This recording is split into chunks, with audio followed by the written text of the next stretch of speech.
আসসালামু আলাইকুম প্রিয় ছাত্রছাত্রীরা। সরি, প্রথমেই ভুল বলে ফেললাম, ছাত্রী তো নেই, সব ছাত্র।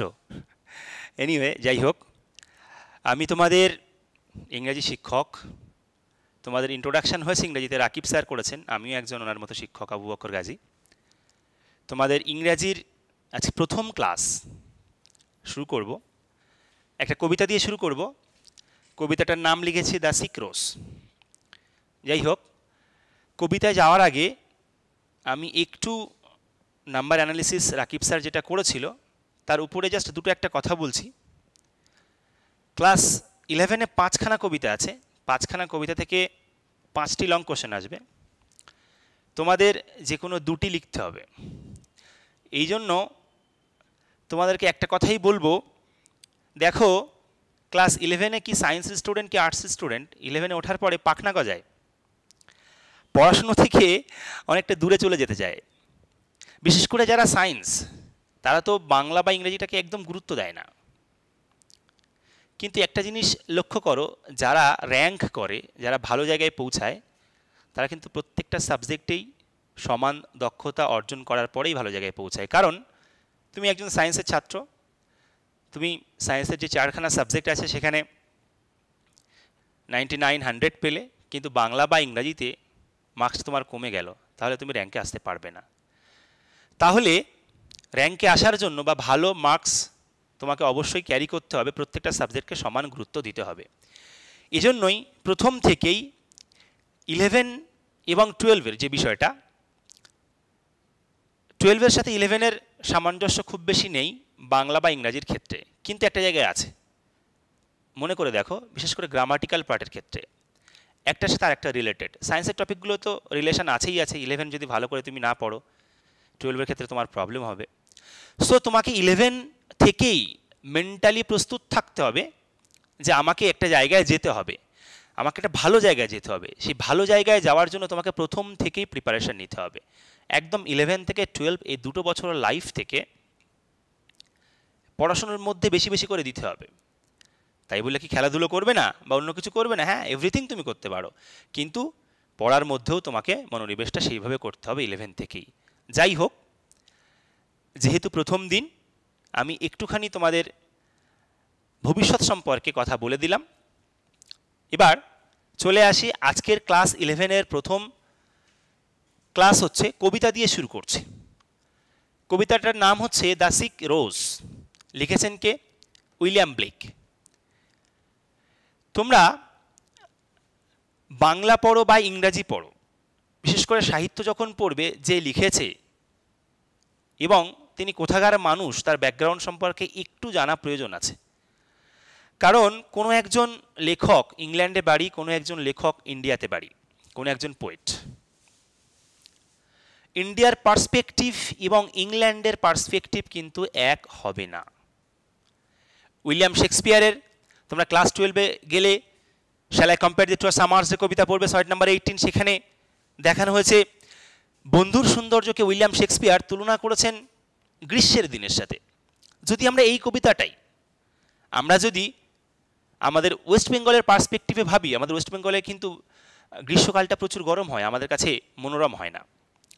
সেক্ষেত্রে আমাদের ব্যাখ্যাটা একটু অন্যরকম হয়ে যাবে, অনেক ভুল হয়ে যাবে। এই জন্য আমি জাস্ট ছোট্ট একটা উদাহরণ দিলাম,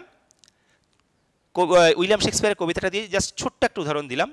তোমরা অলওয়েজ চেষ্টা করবে যার কবিতা পড়ছো বা প্রোজ পড়ছো, অ্যাটলিস্ট তার সম্পর্কে একটু ইনফরমেশান নেওয়ার। চলো আমরা উইলিয়াম ব্লেক সম্পর্কে 2-1টা কথা বলবো, 2-1টা, এটা তো গ্র্যাজুয়েশন নয়, 11-12 যতটুকু প্রয়োজন ততটুকুই বলছি। উইলিয়াম ব্লেক কে? উইলিয়াম ব্লেক হলেন ইংরাজি সাহিত্যের যারা তাবর তাবর কবি আছে তাদের মধ্যে একজন অন্যতম। William Shakespeare, John Keats, Byron, Shelley, Tennyson, Wordsworth, এই যে সমস্ত কবিদের নাম আমি বললাম, ইংরেজি সাহিত্যের এক একজন বিদগ্ধ পণ্ডিত, বিদগ্ধ বড় বড় কবি, তাদের মধ্যে উইলিয়াম ব্লেক একজন অন্যতম। উইলিয়াম শেক্সপিয়ারকে যেমন বার্ড অফ অ্যাভন বলা হয়, উইলিয়াম ব্লেককে আমরা পায়াস পোয়েট নামে জানি, ক্লার্জি পোয়েট আমরা বলতে পারি। কারণ উইলিয়াম ব্লেক তার বেশিরভাগ কবিতাই ধর্মকেন্দ্রিক, ধর্মভিত্তিক কবিতা, এই জন্য তাকে পায়াস, ক্লার্জি এই ধরনের আমরা টাইটেল দিয়ে থাকি। উইলিয়াম ব্লেক জন্মগ্রহণ করেছিলেন 1757, মারা গেছেন 1827। এই যে তাঁর লাইফ স্প্যান 1757 থেকে 1827, এর মধ্যে তিনি অনেক কবিতা লিখেছেন, কিন্তু যে কবিতা সংকলনটা সব থেকে বেশি জনপ্রিয় হয়েছে সেটা হচ্ছে the songs of innocence and songs of experience. আমি একটু এই কবিতা সংকলনটার নাম লিখছি, কারণ এটা তোমাদের বুঝতেই হবে। যদি এটা বুঝতে পারো সিক্রোস তোমরা নিজেরাই বুঝতে পারবে, কারণ তোমরা দেখতে পাচ্ছ মাত্র 8 লাইনের ছোট্ট একটা কবিতা, কিন্তু এই ছোট্ট কবিতা দেখা যাচ্ছে ব্যাখ্যাটা অনেক বড়। সিক্রোসটা একটা বা দুটো ক্লাসে পরিপূর্ণ ব্যাখ্যা করা সম্ভব নয়, তবুও যেহেতু অনলাইন ক্লাস হচ্ছে আমরা চেষ্টা করছি যতটা অল্প সময়ের মধ্যে বেশি তোমাদেরকে প্রোভাইড করা যায় সেই চেষ্টা আমরা করছি। চলো তাহলে আমি যে কবিতা সংকলনটার নাম বলেছিলাম সেটার নাম কি ছিল? The songs of innocence and experience. আমি একটু আলাদাভাবে লিখছি, দি songs of innocence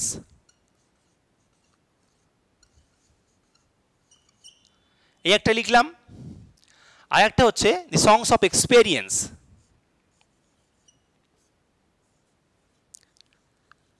songs of experience,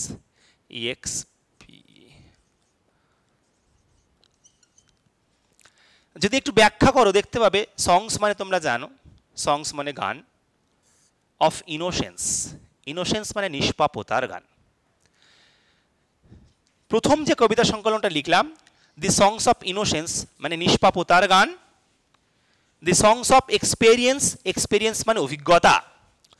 তাহলে প্রথম কবিতা সংকলনটার নাম হচ্ছে সংস অফ ইনোসেন্স, পরেরটা সংস অফ এক্সপেরিয়েন্স, নিষ্পাপতার গান, অভিজ্ঞতার গান। পরবর্তীকালে তার পরিপূর্ণ যে কবিতাগুলি এর মধ্যে যেগুলো আছে সেগুলো সংস অফ ইনোসেন্স অ্যান্ড এক্সপেরিয়েন্স এই নামে এসেছিল, অ্যাড করে দেওয়া হয়েছিল সংস অফ ইনোসেন্স অ্যান্ড এক্সপেরিয়েন্স। এখন আসি যে what is songs of innocence, what is songs of experience. Innocence কি, অভিজ্ঞতা কি? একটা উদাহরণ দেই। একটা ছোট্ট মানব শিশু দেখবে তোমরা, 7 মাস 8 মাস বয়স, এরকম ছোট্ট একটা মানব শিশু, সে যখন ফায়ার দেখছে, এটা একটা ল্যাম্প, এখানে আগুন জ্বলছে, আর ছোট্ট মানব শিশুটা সেখানে ছিল। আগুনটা দেখে সে দৌড়ে চলে যায় আগুনটাকে ধরার জন্য, ঠিক কি ভুল? অভিজ্ঞতা সবার আছে। আগুনটা দেখে সে দৌড়ে চলে যায় আগুনটাকে ধরার জন্য, দৌড়ে চলে গেল, আগুনের পাশে আসলো, যেই না শাঁকা লাগলো, হাতে গরম অনুভব করলো, হাতটাকে টেনে নিল। প্রথমে দেখো তুমি তাকে বারণ করছিলে যেও না যেও না, কিন্তু সে শুনছিল না। ছোট্ট মানব শিশুর কথা বলছি, আমরা তো অভিজ্ঞ, ছোট্ট মানব শিশুরও তখন কোনো ধারণা ছিল না। যেই না আগুনে হাত লাগলো, পরবর্তীকালে তুমি দেখবে যদি সেই বাচ্চাটাকে তুমি জোর করে হাতটা নিয়ে যাও, তার যতটা শক্তি আছে সে ততটা শক্তি দিয়ে রুখে দাঁড়ানোর চেষ্টা করবে, আগুনে হাত দেবে না। তাহলে দেখো at first time he was innocence, প্রথম সে ছিল নিষ্পাপ, কিন্তু পরবর্তীকালে সে দেখলো আগুনে হাত দিলে হাত পুড়ে যায়, হাত গরম লাগে, শরীরে কষ্ট হয়, তার অভিজ্ঞতা হয়ে গেল। নাও তার এক্সপেরিয়েন্স হয়ে গেল, অভিজ্ঞতা হয়ে গেল যে আগুনে হাত দিলে তার কষ্ট হয়। এই জন্য দেখো তার যে ইনোসেন্স সত্তাটা ছিল, প্রথমে ইনোসেন্স সত্তার জন্য হাত দিয়েছিল, ইনোসেন্স সত্তাটা ধ্বংস হয়ে গেল কিসের দ্বারা? না এক্সপেরিয়েন্সের দ্বারা, অভিজ্ঞতার দ্বারা। এটাই তো আমাদের মানব সমাজ, এই জিনিসটা অহরহ প্রতিনিয়ত ঘটে চলেছে। আমি পরপর ব্যাখ্যায় আসছি। সংস অফ ইনোসেন্স এবং এক্সপেরিয়েন্স ব্যাখ্যা করার জন্য আমাকে দুটি কবিতার নাম লিখতে হবে। একটা হচ্ছে উইলিয়াম ব্লেকের খুবই সুন্দর একটা কবিতা, ভেড়াকে নিয়ে লিখেছেন, the lamp. The lamp.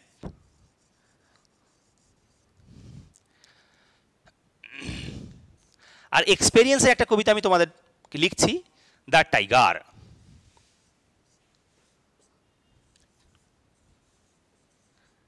The tiger.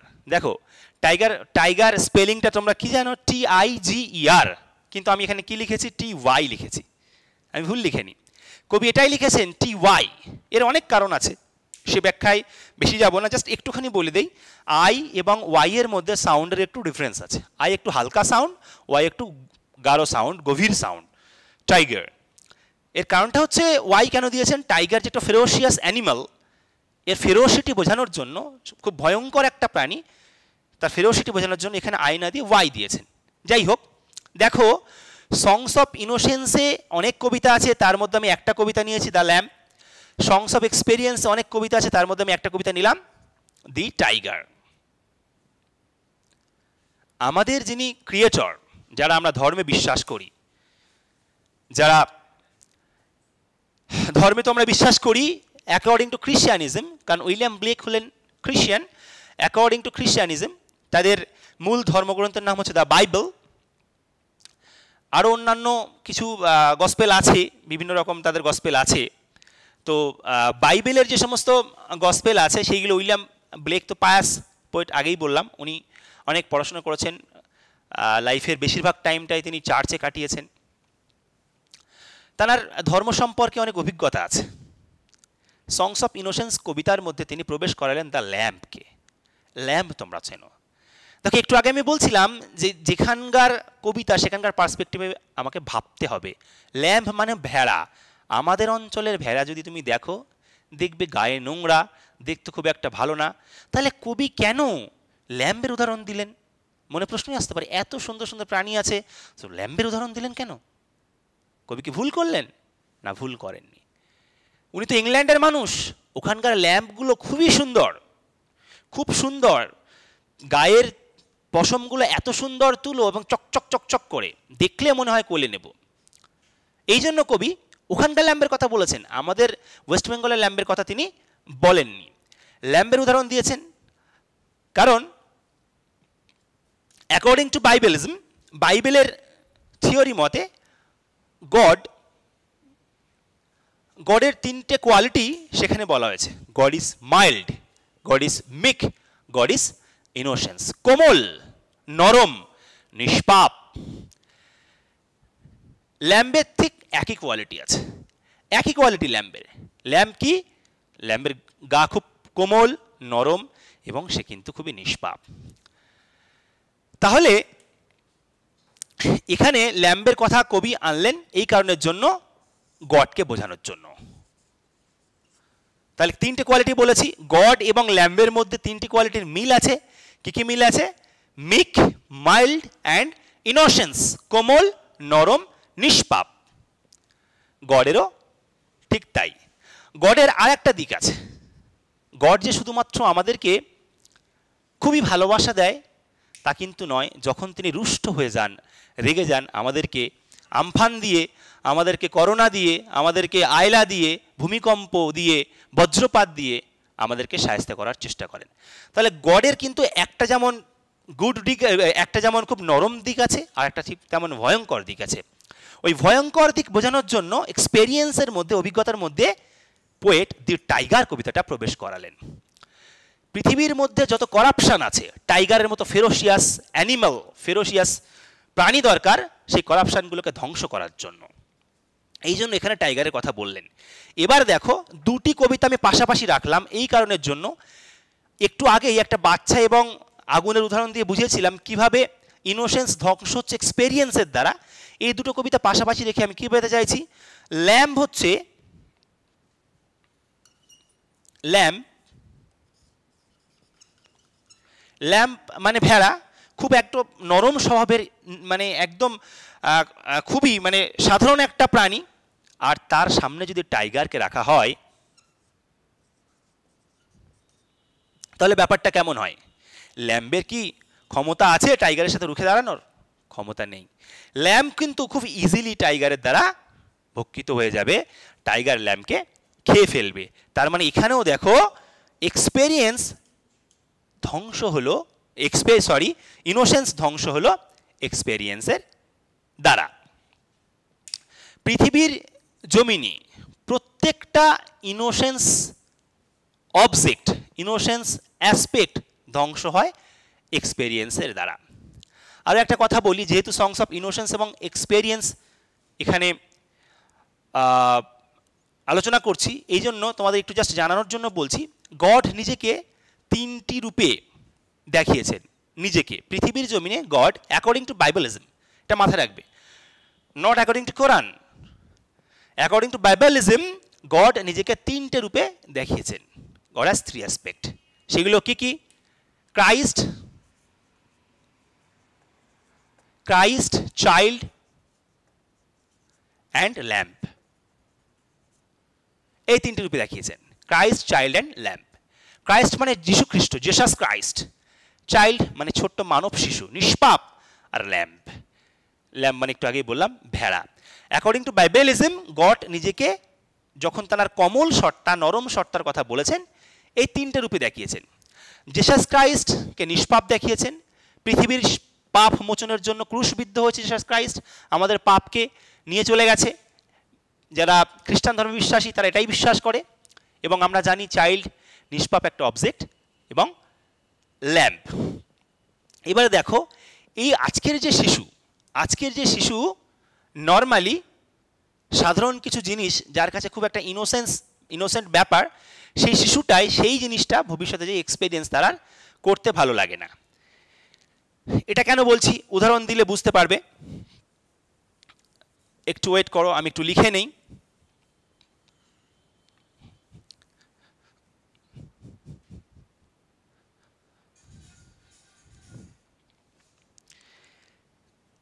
The সিক্রোস কবিতায় দেখো, সিক আবার রোজ।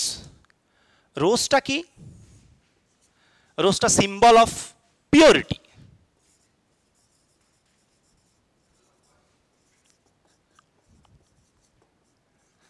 Symbol of purity. গোলাপটা হচ্ছে পিওরিটির প্রতীক।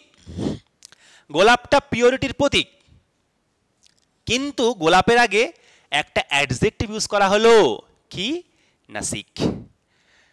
কি অ্যাডজেক্টিভ ইউজ করা হলো না গোলাপটা সিক, অসুস্থ গোলাপ। যে গোলাপটা পিওরিটির প্রতীক তাকে দেখানো হচ্ছে এখানে অসুস্থ হিসাবে। কেন? আমি ব্যাখ্যায় আসছি। দেখো, এই কবিতাটাকে আমাদের মাথায় রাখতে হবে, ছোট্ট একটা কবিতা, কিন্তু এটা সিম্বলিক্যাল পোয়েম, প্রতীকরূপী কবিতা। কেন প্রতীকরূপী কবিতা বলছি? এখানে সাধারণ অর্থ যদি আমরা ব্যাখ্যা করি আমাদের অনেক ভুল হয়ে যাবে। জাস্ট আমি যদি এমন পড়ি, ও রোজ দ্য ওয়ার্ড সিক, হে গোলাপ তুমি আজকে অসুস্থ। গোলাপ কি করে অসুস্থ হয়? অসুস্থ সত্তাটা তো যাদের প্রাণ আছে, প্রাণী আর কি, তারা বুঝতে পারে, কিন্তু গোলাপ কি করে বুঝবে গোলাপ অসুস্থ? এখানে গোলাপের মধ্য দিয়ে কবি তাহলে নিশ্চয়ই অন্য কিছু বোঝাচ্ছেন। এটা এই জন্য বললাম সিম্বলিক্যাল পোয়েম। গোলাপ তো অসুস্থ হতে পারে না। দেখো, এখানে দুটি কথা বলা হয়েছে, দুটি জিনিসের মাধ্যমে টোটাল কবিতাটা বোঝানো হয়েছে। একটা হচ্ছে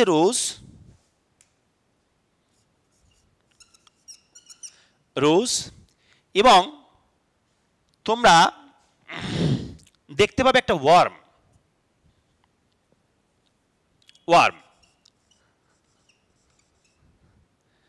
রোজ মানে তোমরা জানো গোলাপ, ওয়ার্ম মানে কীট বা পোকা। এখানে গোলাপ বলতে একটু সিম্বলিক্যাল ওয়েতে এটা ফিমেলকে বোঝানো হয়েছে, আর ওয়ার্ম হচ্ছে মেলকে।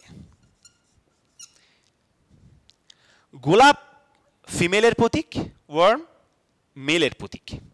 তাহলে বুঝতে তোমাদের সুবিধা হবে যদি এইভাবে বোঝো, ও রোজ দ্য ওয়ার্ড সিক, ও গোলাপ তুমি অসুস্থ, তাহলে ইন্ডিকেশনটা ঠিক এই দিকেই যাচ্ছে। কোনো একটা ফিমেল ভার্সনকে বলা হচ্ছে যে তুমি আজ, দাও মানে ইউ, আর্ট মানে আর, সিক তুমি আজ অসুস্থ।